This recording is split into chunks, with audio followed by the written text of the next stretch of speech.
Point ఇంతకు ముందు మనం మాట్లాడుతున్న అంశాల నుంచి ఫస్ట్ మీరు స్టార్ట్ చేసిన అంశమే హజ్ యాత్ర గురించి మాట్లాడాం. అదే అంశానికి సంబంధించి హిందూ సమాజం గురించి కూడా ఒక డిమాండ్ కూడా ఉంది. మానస్ సరోవర్ యాత్రకి మీరు మాకు కూడా డబ్బులు ఇవ్వచ్చు కదా అనే ఒక డిమాండ్. సరే, ఇటు ఇంకా కంక్లూజన్లోకి రాలేదు కేంద్ర ప్రభుత్వం, కానీ ఒక నిర్ణయం అయితే ఇంకా క్లియర్గా తీసుకోలేదు. సరే, అటు పక్కన పెడితే హిందూ ధార్మిక సంఘాలకు సంబంధించి, ముఖ్యంగా ఆలయాలకు సంబంధించి ఒక అజమాయిషీ కానీ దానికి సంబంధించిన ఆధిపత్యం కానీ అవన్నీ కూడా ప్రభుత్వ చేతిలోనే ఉంటుంది. దేవాదాయ ధర్మాదాయ శాఖ పరిధిలోనే ఆ దేవాలయాలకు సంబంధించిన నిర్వహణ అంతా జరుగుతూ ఉంటుంది. వేరాజ్ ఇస్లాంకి సంబంధించి లేదా క్రిస్టియానిటీకి సంబంధించి ఆయా మత సంస్థలు లేదా ప్రార్థనా మందిరాలకు సంబంధించి ఎటువంటి నియంత్రణ అధికారం ప్రభుత్వం తీసుకోదు.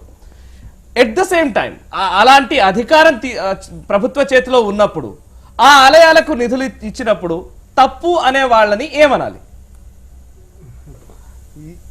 అధికారం ఉంది ప్రభుత్వం చేతిలోనే, కానీ మళ్ళీ ఆ ప్రభుత్వం ఖర్చు చేస్తూ ఉంటే విమర్శిస్తూ ఉంటారు. ఇది ఎలా ఉంటుందంటే అండి, సమాజంలో బలవంతుడు బాధ్యత ఏంటంటే బలహీనుడిని రక్షించడం. దీనన్నిటికి సోర్స్ అది.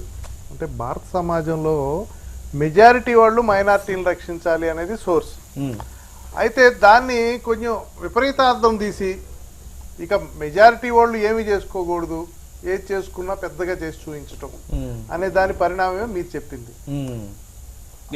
ఇప్పుడు మీరు చెప్పినట్టు ఒక మనము ఇదే సందర్భాన్ని ఒక క్రైస్తవ చర్చికి ఏదన్నా చిన్న గిఫ్ట్ ఇస్తే దాన్ని ఎవరన్నా విమర్శిస్తే పెద్ద ఎత్తున నిరసనలు రావటం, రాజకీయ పార్టీలన్నీ బయటకు వచ్చి దాన్ని విమర్శించటం, సెక్యులర్ వ్యవస్థకి విఘాతం కలిగిస్తున్నారు. ఇదే రివర్స్ లో ఆలోచించండి. ఇదే కేసీఆర్ మెదక్ చర్చ్ ఉదాహరణ చెప్తున్నా, చర్చ్కో లేకపోతే ఒక మసీదుకో ఏదైనా ఇచ్చుంటే, ఇప్పుడు రంజాన్ ఇఫ్తార్ జరిగినప్పుడు లేకపోతే వేరే ఇప్పుడు ఇక్కడ ఏదైనా జరిగినప్పుడు ఎప్పుడు కూడా వేరే హిందూ మతాలు కానీ భారతదేశంలో మెజారిటీ మతం అయింది 80% ఏదైనా గవర్నమెంట్ ఖర్చు పెట్టేది ప్రజల నుంచి వచ్చిన ఆదాయమే కదా, పన్నుల ఆదాయం. మెజారిటీ ప్రజల ఆదాయం ఇది. ఇప్పుడు అది చర్చికి ఖర్చు పెట్టచ్చు, లేకపోతే మసీదుకి ఖర్చు పెట్టచ్చు. ఇది and government elected by the majority people. Majority ప్రజల చేత ఎన్నుకోబడిన ప్రభుత్వము ఆ ప్రజలకి అనుగుణంగా వారి విశ్వాసాలను గౌరవించడం ఏదో ఒక రూపంలో. ఆ విశ్వాసంలో భారతదేశంలో మన దేవాలయాలను గౌరవించడం కూడా ఒక ప్రగాఢ విశ్వాసం. మన సనాతన ధర్మం ఉంది ఈ దేశంలో. అవి నైతికత, లాతో పాటు ఈక్వల్ గా లా సమాజాన్ని ఎంత నడిపిస్తుందో ఈ నైతిక అంశాలు కూడా అంతే నడిపిస్తాయి. ఒకసారి లా కన్నా బలంగా ఉంటాయి నైతిక అంశాలు. ఓకే సాయి గారు, మీరు అన్నట్టుగా కరెక్ట్ పాయింట్ చెప్పారు. ఎందుకొరకంటే ఎవరైతే ప్రజాధనం ఏదైతే దుర్వినియోగం చేస్తుండ్రో ప్రభుత్వం అనేటువంటి మాట చెప్పిన వారు అధికారంలో ఉన్నప్పుడు, మీరు అన్నట్టుగా వాళ్ళు ఒకవేళ సరి అయినటువంటి దృక్పథం ఉన్నట్టయితే వాళ్ళు ఆ విధంగా చేయకూడదు కదా.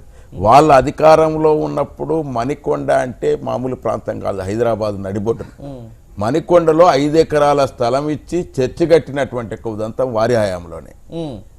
ఎవరైతే ఇలా మధు యాస్కి కానీ మాట్లాడినా ఆయన ఎంపీగా ఉన్నాడు, అదేవిధంగా మా పొన్నాల లక్ష్మయ్య గారు మంత్రిగా ఉన్నాడు. ఆ మంత్రివర్గంలో ఉండేటువంటి ప్రభుత్వమే 5 ఎకరాల స్థలం ఇచ్చి తెచ్చండి. ఇక వీళ్ళే వారి ప్రాంతాల్లో జనగామ నియోజకవర్గం పొన్నాల లక్ష్మయ్యది, వారి నియోజకవర్గంలో ప్రతి గ్రామాన ఒక మసీదు కట్టినటువంటి ఉదంతం ఉంది, షాదిఖానాలు కట్టినటువంటి ఉదంతం ఉన్నది. అందులో ఇంకా మన జనాభానన్నా ఇంకా 99% ఉన్నది, వారి జనాభా 1% కూడా ఉంటుంది. అటువంటి వారికి అన్ని ప్రయోజనాలు చేకూర్చేటట్టుగా ఉన్నప్పుడు అక్కడ ప్రజాధనం దుర్వినియోగం అయిందన్నమాట మాట్లాడలే. ఇక్కడ మాత్రం హిందువులకు వచ్చే వారికే ఈ విధమైనటువంటి ఎందుకు వ్యాఖ్యలు చేస్తుండ్రు. అందుకని ప్రజలే గమనిస్తా అంటారు ఇది. అరే వీళ్ళు చీటికి మాటికి ప్రభుత్వం ఏది చేసినా దాన్ని విమర్శిస్తారు తప్ప వాళ్ళు పసలేదు అనేటువంటి మాట ప్రజలే గమనిస్తా అంటారు. ఇక అంతకన్నా ఎక్కువ ఉన్నది. ఓకే, యా వెంకటస్వామి గారు, ఇది వ్యక్తిగతంగా కంటే కూడా పార్టీ పరంగా లేదు, ఇటువంటి వ్యాఖ్యలు చేస్తున్న వాళ్ళని మేము ఖండిస్తున్నాము అని పార్టీ పరమైన రిజల్యూషన్ వస్తే గానీ, అంటే ఆ అంశాలకు సంబంధించి దీనికి మాకు అతను చేస్తున్న వ్యాఖ్యలకు ఈ పార్టీకి ఎటువంటి సంబంధం లేదు అని ఒక స్టేట్మెంట్ అయినా రావచ్చు. లేదు పోనీ ఇంకా ఎవరైనా విమర్శిస్తూ ఉన్నప్పుడు అలా విమర్శించడం తగదు అనే ఒక మాట కూడా ముఖ్యంగా అధినాయకత్వం నుంచి వస్తే మంచిగా ఫీల్ అవుతారు అందరూ కూడా. రైట్. ఇది నేను ఏమంటున్నానంటే కాంగ్రెస్ పార్టీలో నేను చాలా జూనియర్ను, బట్ కాంగ్రెస్ పార్టీలో కొద్దిగా వ్యక్తిగతంగా బట్ రాజకీయాల్లో సీనియరే. లీడర్స్ కి సంబంధించి కొంత స్వేచ్ఛ ఎక్కువ మా దగ్గర. ఆ స్వేచ్ఛ కారణంగా పార్టీ అంతర్గత అంశాలకు పార్టీ నిర్మాణానికి సంబంధించి కూడా గమ్మత్ స్టేట్మెంట్స్ వచ్చినటువంటి సందర్భాలు ఉన్నాయి. అయితే మాకున్నటువంటి పార్టీ నిర్మాణంలో నొప్పించక అన్నట్టుగా ఇంటర్నల్గా చెప్పేటువంటి అంశాలు చెప్తూనే ఉంటారు, కంట్రోల్ చేసే ఉంటుంది. ఇది కూడా తప్పనిసరిగా ఆ దిశలో హిందూ సమాజాన్ని మొత్తాన్ని నొప్పించాలని ఎప్పుడైనా కాంగ్రెస్ పార్టీ అనుకోదు కదా. ఒక మేజర్ సమాజం తర్వాత కాంగ్రెస్ పార్టీలో ఉన్నటువంటి మెజారిటీ పీపుల్ కూడా హిందువులే కదా. కాబట్టి ఒక ధర్మాన్ని వ్యతిరేకించాలనేటువంటి భావన కాంగ్రెస్ పార్టీకి బేసికల్గా లేదు. ఎందుకంటే ఈ 60 సంవత్సరాల స్వతంత్ర భారతంలో అందరినీ కలుపుకపోవడానికి చేసినటువంటి ప్రయత్నం అనేక సందర్భాలు ఉన్నాయి. సో సుధాకర్ అన్న చెప్పినట్టుగా ఎంపీ ల్యాడ్కి సంబంధించి కావచ్చు, మంత్రులు కావచ్చు, లేకపోతే ముఖ్యమంత్రులు కావచ్చు, వీళ్ళందరూ కూడా మత సంబంధమైనటువంటి కార్యక్రమాల్లో పాల్గొన్న మా పార్టీ నేతలు కూడా ఉన్నారు. అయితే దీంట్లో కొంత భిన్నాభిప్రాయం ఉండేటువంటి అది ఉన్నది. నేను అందుకే పార్టీ పరంగా అది జరగలేదు కాబట్టి మీ సూచనను కూడా తర్వాత సమాజం సూచనను కూడా మేము దృష్టిలో పెట్టుకొని ఎక్కడ రెక్టిఫై చేసుకోవాలో తప్పనిసరిగా అది రెక్టిఫై చేసుకుంటాం. దాన్ని పెద్దగా చర్చ చేసి మా పార్టీ అధ్యక్షుడిని మాట అంటేనే దాని మీద చర్చ చేయడానికే కొంత అంటే యాక్షన్స్కే కొంత సంయమనం పాటిస్తూ ఉంటాం. సో ఆ సంయమనం పాటించడంలో కాంగ్రెస్ని మించిన పార్టీ లేదు.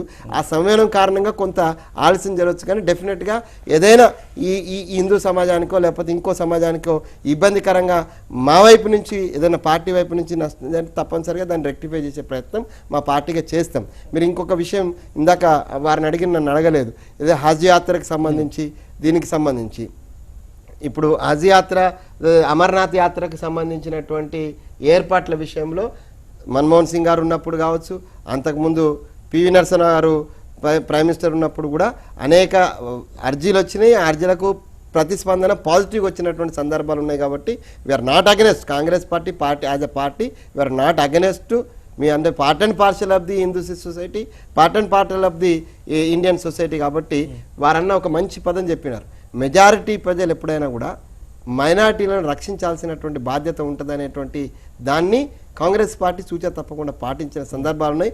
అప్పుడు మేము ఎదుర్కొన్నటువంటి విమర్శ ఏంటంటే సంతుష్టీకరణవాదులని. సో ఆ సంతుష్టీకరణ ఇప్పుడు వేరే వాళ్ళు చేస్తున్నారు, వాళ్ళు సద్భావన అంటున్నారు. కాబట్టి నేనేమంటున్నానంటే కాంగ్రెస్ పార్టీ అన్నాడు దాన్ని వేరే తిరిగా ఓట్ బ్యాంక్ మెజారిటీ ప్రజలు ఎప్పుడు రక్షిస్తూనే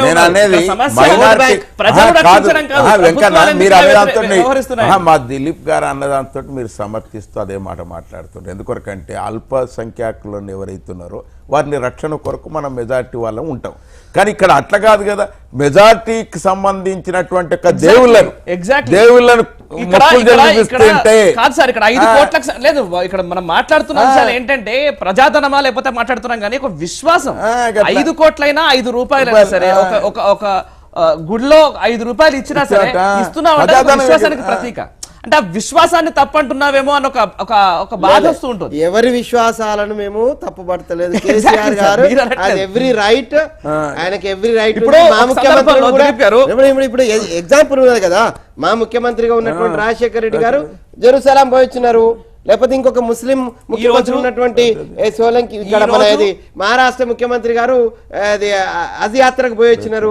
దాన్ని ఎక్కడ ఈ రోజు ఈ చర్చ టేకప్ చేయడానికి కారణం కూడా ఇది జస్ట్ ఒక కేసీఆర్ గారు కానుక ఇవ్వడం అనే దాన్ని తప్పుపడుతున్నారని కాదు. ప్రతి సందర్భంలోనూ హిందూ ధర్మానికి సంబంధించి యాగం చేసే టైంలో కూడా యాగం వల్ల వర్షం పడతాయా అని చాలా సింపుల్ గా స్టేట్మెంట్ ఇస్తూ ఉంటే, అంటే వర్షం పడదా, అంటే విశ్వాసం లేదా, విశ్వసిస్తే తప్ప, ఇటువంటి అనేక ప్రశ్నలు ఉద్భవిస్తూ ఉంటాయి. ఒక ధర్మానికి సంబంధించి సుధాకర్ రెడ్డి గారు చెప్పిన ఒక మాటను కొద్దిగా మనం గమనంలోకి తీసుకుంటే మంచిది. అధికారంలో ఉన్నప్పుడు ఒక తీరుగా, అధికారంలో లేనప్పుడు ఒక తీరుగా మాట్లాడేటువంటి రాజకీయ స్థితి ఇవాళ. అది కాంగ్రెస్ కు లేకపోతే ఇంకొక పార్టీకి, టీఆర్ఎస్ అందరికి వర్తిస్తుంది. ఇదే టీఆర్ఎస్ పార్టీకి సంబంధించి బయట ఉన్నప్పుడు ఒకరిగా ఇడికొచ్చినాక ఇవన్నిటి మీద మనం అంత లోతుగా పోయి ధర్మానికి సంబంధించి ఒక పెద్ద సమాజానికి సంబంధించిన దాన్ని సైడ్ ట్రాక్ చేయకుండా మనోభావాలను దెబ్బతీయకుండా ఉంటే మంచిదని. Thank you very much Venkataswamy గారు, సుధాకర్ రెడ్డి గారు అండ్ దిలీప్ గారు చర్చలో పాల్గొని మీ అభిప్రాయాలు తెలియజేసినందుకు. ముఖ్యంగా మీరేం నాకు కంక్లూజన్ ఇచ్చారు. ముఖ్యంగా కాంగ్రెస్ పార్టీకి సంబంధించి పార్టీకి ఆపాదించకూడదు అని చెబుతూ ఉన్న వెంకటస్వామి గారు, ముఖ్యంగా ఎవరైనా విశ్వాసాలకు సంబంధించి వారు మనోభావాలు దెబ్బతిన్న పరిస్థితి ఉంటే కనుక అటువంటి వారికి దృష్టిని వారి అభిప్రాయాల్ని పార్టీ అధిష్టానం దృష్టికి తీసుకెళ్లే ప్రయత్నం చేస్తారని వెంకటస్వామి గారు చెప్పారు. అయితే వ్యాఖ్యలు చేస్తున్న వాళ్ళు కొంతవరకు ఈ అంశాన్ని గమనంలోకి తీసుకొని వ్యాఖ్యానిస్తే మంచిగా ఉంటుందనేది హిందూ సమాజం చెప్తున్న మాట. ఎవరి విశ్వాసాలైనా సరే గౌరవించాల్సిన బాధ్యత ప్రజాప్రతినిధులుగా మీ అందరిపైన ఉంది. పార్టీలకు అతీతంగా ప్రజల్ని గౌరవించాల్సిన బాధ్యత ఉన్న నేపథ్యంలో ఇటువంటి మత విశ్వాసాలకు సంబంధించిన అంశాలు వచ్చినప్పుడు కొంత ఆచితూచి స్టేట్మెంట్స్ ఇవ్వడం మంచిదేమో అన్న అభిప్రాయంతోనే ఈ చర్చను ముగిద్దాం.